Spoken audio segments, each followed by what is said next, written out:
우리가 흔히 이사야서를 두 부분으로 나눕니다. 하지만 세 부분으로도 나눌 수가 있습니다. 1절에서 39장은 포로로 잡혀갈 이스라엘에 대한 하나님의 심판에 대해서 기록했습니다. 40장에서 55장을 두 번째 부분, 이스라엘의 포로 귀환과 회복으로 볼 수 있고, 세 번째 부분, 오늘부터 시작하는 56장에서 66장까지는 영광스럽게 변화된 하나님 왕국에 대한 소망으로 볼 수 있습니다. 크게 두 부분으로 볼 수도 있고 세 부분으로 볼 수 있는데, 이 세 번째 56장에서 66장은 신약 시대에 대한 비전이 가득 담겨 있습니다. 오늘 본문이 담겨 있는 56장과 57장의 핵심되는 내용은 하나님의 참 백성과 거짓 백성에 대한 내용입니다. 구원의 하나님께서는 자기 백성에게 구원에 대한 합당한 반응을 요구하셨습니다. 이것은 안식일 준수와 악을 멀리하는 것입니다. 그러니까 공예배를 잘 드리고 우리 생활 예배를 잘 드리는 것이죠. 본문에 보면 이스라엘 백성이 무시하던 이방인과 고자들의 이 합당한 반응을 보였습니다. 그런데 이어진 내용을 살펴보면 이스라엘의 지도자들은 구원에 합당한 반응을 보이지 않았습니다. 예수님께서 이 세상에 오셨을 때에 실제로 그렇게 되었습니다. 하나님께서 큰 구원의 은혜를 우리에게 베푸셨죠. 독생자 예수님을 우리에게 보내주시고 대속물로 삼으신 것입니다. 그래서 구원받은 자에게 마땅히 요구되는 것은 감사와 순종입니다. 하나님의 백성은 구원에 대한 합당한 반응을 보여야 됩니다. 그런데 어떤 사람은 그렇게 하고 또 어떤 사람은 그렇게 하지 않습니다. 오늘 본문을 통해서 나는 정말 하나님의 구원에 대해서 합당한 반응을 보이고 사는지 돌아보고 하나님 나라의 참 백성으로 살아가기를 다짐하는 시간 되기를 바랍니다. 1절, 2절에는 구원에 대한 합당한 반응이 나와 있습니다. 1절 말씀 같이 한번 읽어봅시다. 여호와께서 이와 같이 말씀하시기를 너희는 정의를 지키며 의를 행하라. 이는 나의 구원이 가까이 왔고 나의 공의가 드러날 것임이라 하셨도다. 여기서 하나님께서 나의 구원이 가까이 왔고 나의 공의가 나타날 것이다 라고 했습니다. 구원의 새 시대가 임박했다는 뜻입니다. 값없이 구원의 은혜를 마음껏 누리는 그러한 시대 열리게 될 것이다 말씀하십니다. 그리고 이 새 시대에 앞서서 백성들에게 순종을 요구하셨습니다. 정의를 지키며 의를 행하라 라고 했습니다. 비슷한 말처럼 보이는데 정의라는 히브리어 미슈파트는 심판, 공의라는 뜻입니다. 그리고 의라는 뜻의 차데크는 의로움이라는 뜻입니다. 단어의 의미도 비슷합니다만 이 용례, 강조점이 조금 다릅니다. 미슈파트는 법률적인 강조점이 있습니다. 그리고 차데크는 윤리적인 의, 성품, 올바른 태도를 강조합니다. 그러니까 교리적으로 볼 때 미슈파트는 칭의, 차데크는 성화의 관점에서 조금 더 어울리는 단어라고 할 수 있습니다. 하지만 공의나 의로움 양쪽 다 이 죄인인 우리가 스스로 할 수 없는 그러한 순종입니다. 우리는 공의롭게 심판하는 주체가 아니라 하나님의 공의로운 심판을 받아야 하는 대상이기 때문입니다. 우리는 행위나 공로로 의롭다 하심을 얻지 못합니다. 오직 은혜로, 오직 믿음으로 의롭다 하심을 얻습니다. 그렇다면 하나님의 이 정의를 지키며 의를 행하라는 요구가 무리한 것입니까?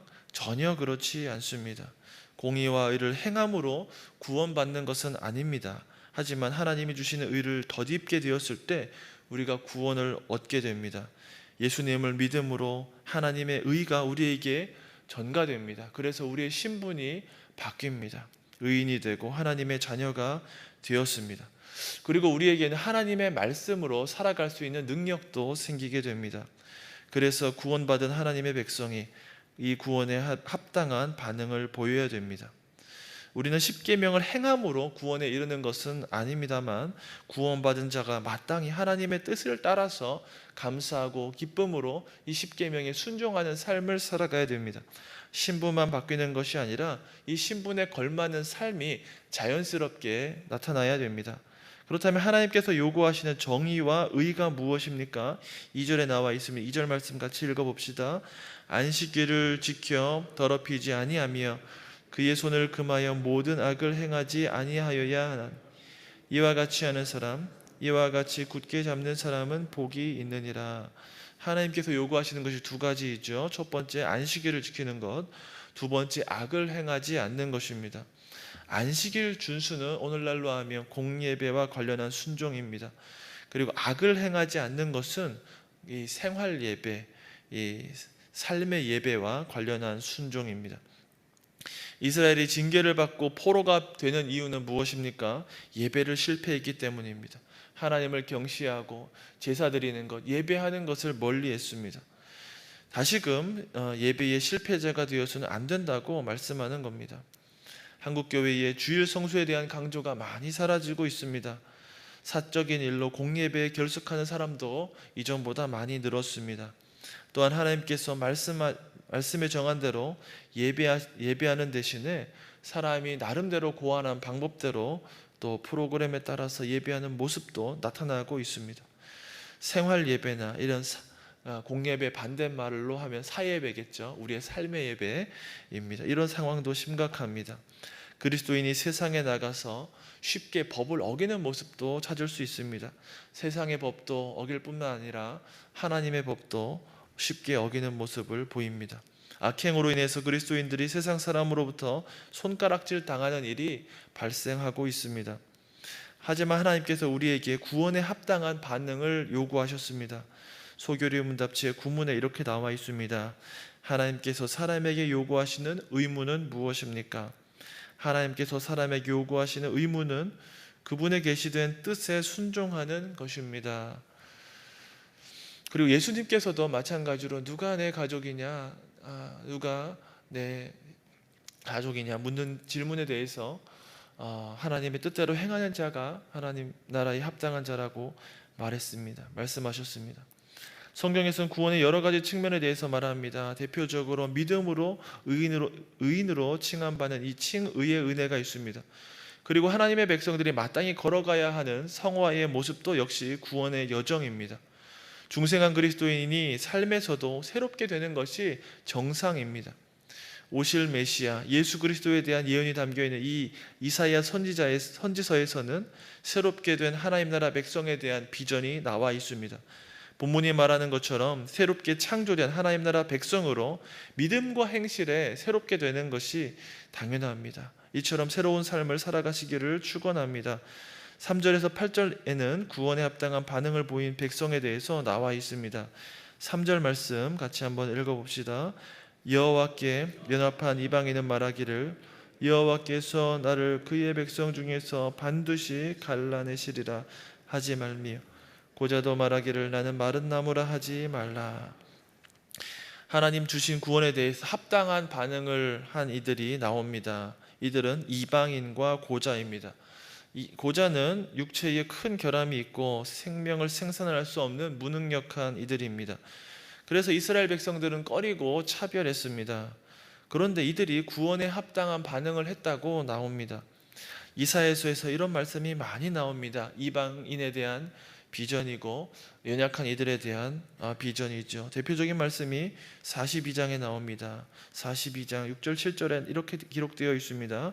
나 여호와가 의로 너를 불렀은즉 내가 내 손을 잡아 너를 보호하며 너를 세워 백성의 언약과 이방의 빛이 되게 하리니 네가 눈먼 자들의 눈을 밝히며 갇힌 자들을 감옥에서 이끌어내며 흑암에 앉은 자를 감방에서 나오게 하리라.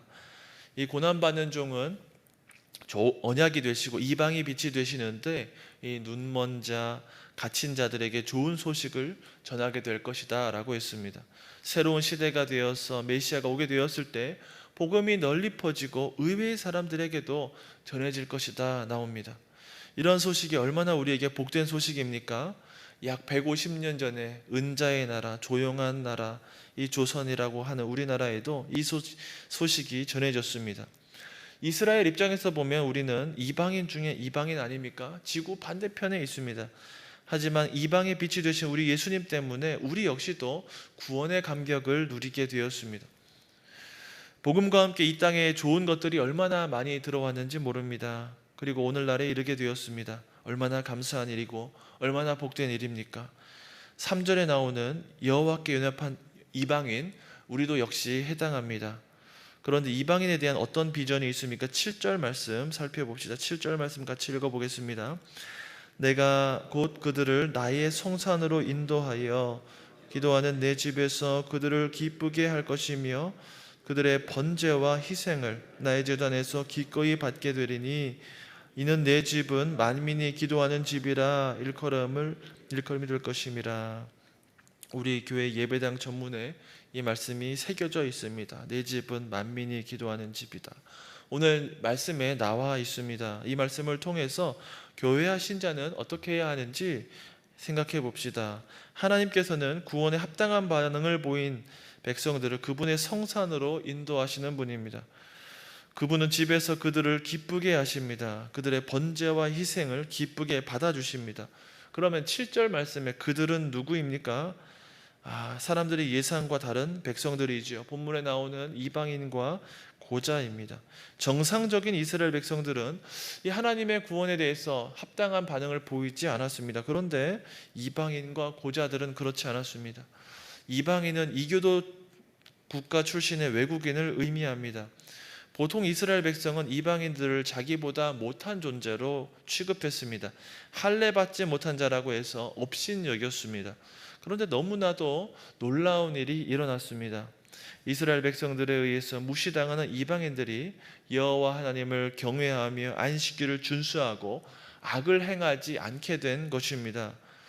고자는 환관이나 내시를 말합니다. 여기서는 생식 능력이 없는 사람을 뜻하죠. 고자는 자손이 없습니다. 그래서 미래의 소망이 없는 사람입니다. 그런데 하나님께서는 고자에게 나는 마른 나무라 하지 말라라고 위로하셨습니다.